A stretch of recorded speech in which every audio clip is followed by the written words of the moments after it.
দক্ষিণ দিনাজপুর জেলার কুশমন্ডি ব্লকের উদয়পুরে অবস্থিত নীলকণ্ঠ স্বর্গ অনাথ আশ্রমটি 1998 সাল থেকে প্রতিষ্ঠা ও পরিচালনা করে আসছেন আশ্রমের প্রতিষ্ঠাতা রঞ্জিত কুমার দত্ত।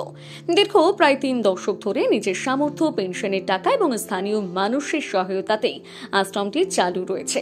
বর্তমানে আশ্রমটিতে 30 জন অনাথ শিশু আশ্রয় নিয়েছে। আশ্রম কর্তৃপক্ষের অভিযোগ, বহুবার সরকারি দপ্তরে আবেদন করা হলেও আজ পর্যন্ত কোনো সরকারি সাহায্য মেলেনি।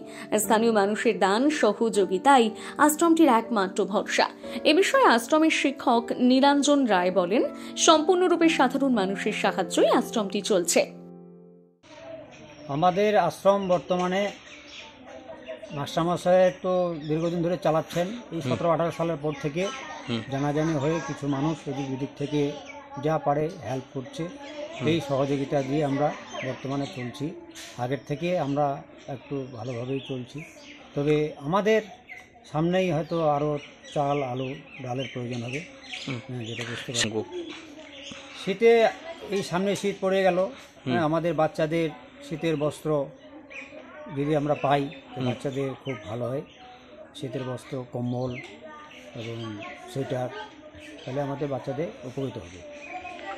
1998 সাল থেকে শুরু হয়েছে। মোটামুটি আজকে থেকে আজ পর্যন্ত এই 27 বছরে পা দিয়েছে এই আশ্রম। সরকারি পরিষেবা মিলেছে? সরকারি পরিষেবা এমনি রেগুলারিটি কিছু না হলেও সরকারি আধিকারিকরা বিভিন্ন দিক থেকে আমাদের হেল্প করে। এ বিষয়ে আশ্রমে থাকা এক 4র্থ শ্রেণীর ছাত্র জানান, এই জায়গার নাম কি? মুস্তাইল। কোথায় আছিস তোরা? কজন শিশু আছিস? 30 জন শিশু আছে আমরা। কিসে পড়াশোনা করিস তুই? আমি পরে পড়ি। আচ্ছা, পরে যা সোয়েটার, চাদর এবং আরো চাল, আলু, যদি আমাদেরকে সাহায্য করতে পারে তাহলে আমরা ভালো হব। আশ্রমের প্রতিষ্ঠাতা রঞ্জিত কুমার দত্ত বলেন, 27 বছর ধরে নিজের পেনশনের টাকা ও সাধারণ মানুষের সহযোগিতায় এই আশ্রম চালিয়ে যাচ্ছে। বহুবার সরকারি সাহায্য চেয়েছি, কিন্তু আজও কোনো সহায়তা পাইনি। নীলকণ্ঠ স্বর্গ অনাথ আশ্রমের মাস্টারমশাই, এই আশ্রমটা 1998 সালে শুরু হয়েছিল, এখনো চলছে আপনাদের আশীর্বাদে।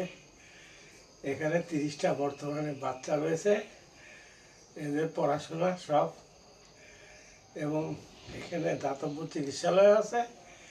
এখানে বিনা পয়সায় গ্রামবাসীরও চিকিৎসা করা হয়, আর অনাথ শিশুদেরও ওষুধপত্র দেওয়া হয়।